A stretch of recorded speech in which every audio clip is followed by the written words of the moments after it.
हर हर महादेव। कल के प्रसंग में हमने सुना था कि माता पार्वती ने भगवान शिव को पति रूप में पाने के लिए कठोर तपस्या की। आज के प्रसंग में हम आगे की कथा का श्रवण करेंगे। जो भी भक्त इस कथा को श्रद्धा और प्रेम से पूर्ण सुनेगा, उनकी सभी मनोकामनाएं पूर्ण होगी। तो आइए कथा का आरंभ करते हैं। जब माता पार्वती ने भगवान शिव को पति रूप में प्राप्त करने के लिए कठोर तपस्या की, तब उनकी तपस्या से तीनों लोग प्रभावित होने लगे। उनकी तपस्या इतनी महान थी कि देवता, ऋषि, मुनि, सभी दिव्य शक्तियाँ उनकी प्रशंसा करने लगी। सभी देवताओं ने मिलकर भगवान विष्णु से पूछा, प्रभु, माता पार्वती इतनी कठोर तपस्या क्यों कर रही हैं? इसका क्या कारण है? तब भगवान विष्णु ने कहा, पार्वती कोई साधारण स्त्री नहीं है। वे अपने पूर्व जन्म में माता सती थी। उनके पिता दक्ष प्रजापति ने भगवान शिव का अपमान किया था।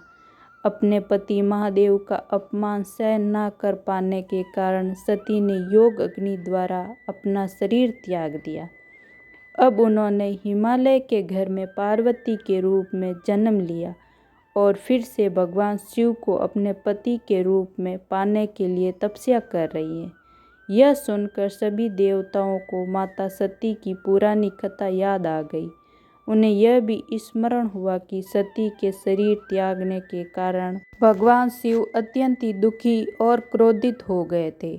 उन्होंने दक्ष का यज्ञ नष्ट कर दिया था और फिर संसार से विरक्त होकर भ्रमण करने लगे थे। भगवान शिव के इस दुख और क्रोध को देखकर देवता भी चिंतित थे। वे चाहते थे कि भगवान शिव का जीवन फिर से सुख और शांति से भर जाए। इसीलिए देवताओं ने भगवान शिव की स्तुति की और प्रार्थना की कि वे प्रसन्न हो। तब भगवान विष्णु ने देवताओं से कहा, जो भी व्यक्ति सच्चे मन से भगवान शिव की भक्ति करता है, महादेव उस पर अवश्य कृपा करते हैं। भोलेनाथ अपने भक्तों के हर कष्ट को दूर करने वाले हैं। उनकी सच्ची भक्ति से जीवन में सुख, शांति और कल्याण आता है। इसी कारण माता पार्वती ने भी अपना पूरा जीवन भगवान शिव की भक्ति और तपस्या में लगा दिया। उनका एक ही संकल्प था, मेरे जीवन में भगवान शिव के अलावा कोई दूसरा नहीं हो।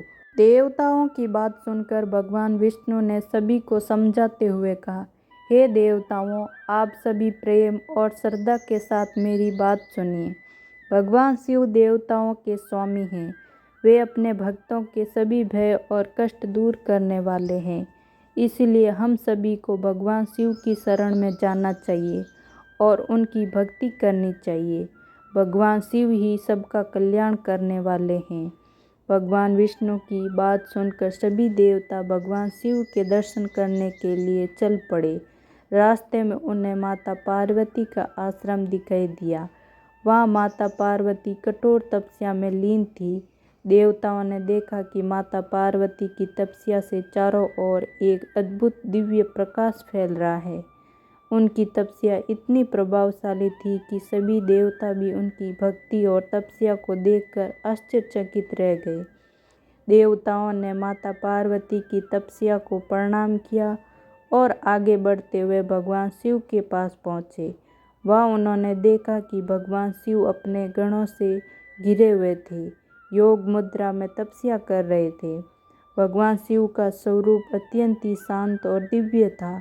भगवान शिव को देखकर भगवान विष्णु सहित सभी देवताओं ने उन्हें प्रणाम किया। फिर उन्होंने वेदों और उपनिषदों में बताए गए मंत्रों के द्वारा भगवान शिव की स्तुति की।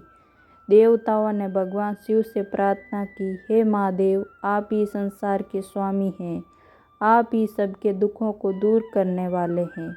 हम सभी आपकी शरण में आए हैं। कृपा करके हमारी प्रार्थना स्वीकार करें और हमारा कल्याण करें। भगवान शिव की स्तुति और प्रार्थना सुनकर सभी देवता उनके सामने विनम्र होकर खड़े रहे। इसके बाद देवताओं ने भगवान शिव से एक विशेष प्रार्थना करने का निश्चय किया। वे चाहते थे कि भगवान शिव माता पार्वती से विवाह करने के लिए तैयार हो जाए और उनके इस विवाह को स्वीकार कर ले। देवताओं का मानना था कि भगवान शिव और माता पार्वती का विवाह केवल दो आत्माओं का मिलन नहीं होगा, बल्कि इससे संसार के कल्याण का मार्ग भी प्रशस्त होगा। तब देवताओं ने भगवान शिव से प्रार्थना करने की तैयारी शुरू की और भगवान शिव को प्रसन्न करने के लिए उनकी स्तुति करने लगे। भगवान शिव ने जब भगवान विष्णु, ब्रह्मा और सभी देवताओं को अपने सामने देखा तो उन्होंने पूछा, हे देवताओं, आप सभी यहाँ किस कारण से आए हैं? कृपया मुझे बताइए कि आपकी क्या समस्या है। तब भगवान विष्णु और अन्य देवताओं ने भगवान शिव को बताया कि तारकासुर नामक असुर ने देवताओं को बहुत परेशान कर रखा है। उसके अत्याचार से सभी देवता दुखी हैं और उसका अंत केवल भगवान शिव के पुत्र के हाथों ही संभव है। देवताओं ने भगवान शिव से प्रार्थना की, हे महादेव, आप ही हमारी रक्षा कर सकते हैं।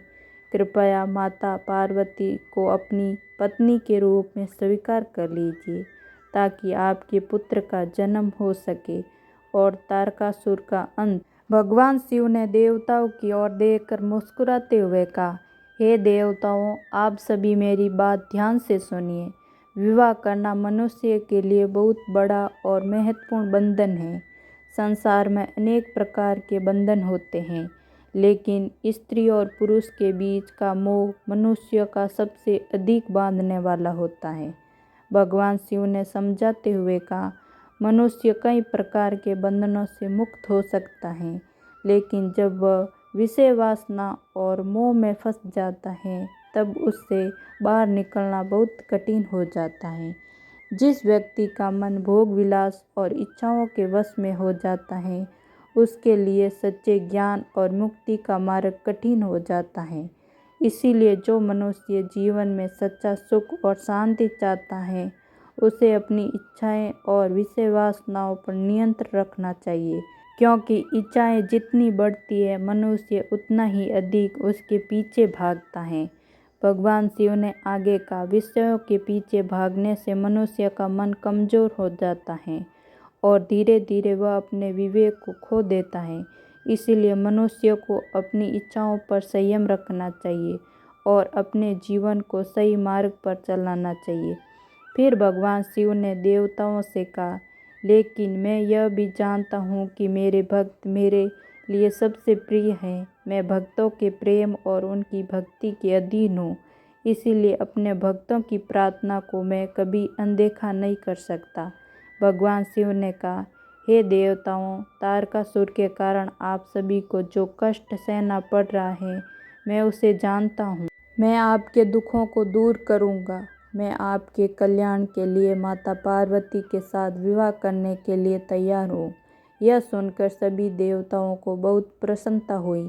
उन्हें विश्वास हो गया कि अब भगवान शिव और माता पार्वती का विवाह अवश्य होगा और उनके पुत्र के जन्म से तारकासुर का अंत भी संभव होगा। भगवान शिव ने देवताओं से कहा, मेरी यह प्रतिज्ञा है कि मैं अपने भक्तों और संसार के कल्याण के लिए सदैव तत्पर रहूँगा, इसीलिए आप सभी निश्चित रहे। इस प्रकार भगवान शिव ने देवताओं की प्रार्थना स्वीकार की और माता पार्वती के साथ विवाह करने के लिए अपनी सहमति दे दी। कल के प्रसंग में हम आगे की कथा का श्रवण करेंगे। तब तक के लिए हर हर महादेव।